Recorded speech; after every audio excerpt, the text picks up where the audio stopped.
As you know, the Medical Marijuana Regulation and Safety Act was passed by this body last year and signed by the governor in October.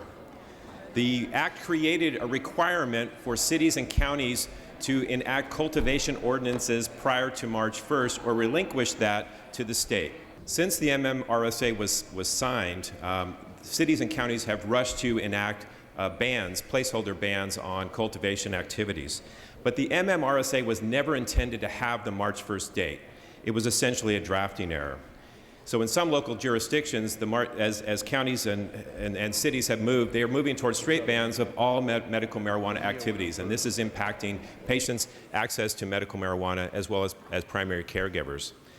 Given the upcoming date and the challenges it has caused for cities and counties, I introduced urgency legislation to repeal that date and correct the drafting error in the MMRSA.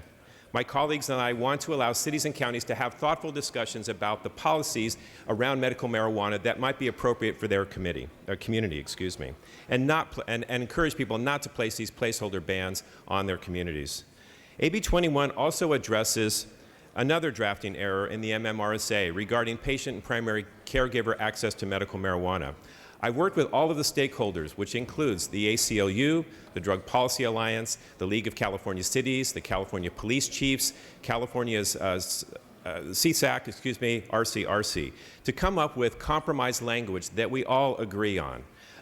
This compromise ensures that patients and primary caregivers have access to their medical marijuana while maintaining local control for cities and counties. I respectfully ask for your aye vote.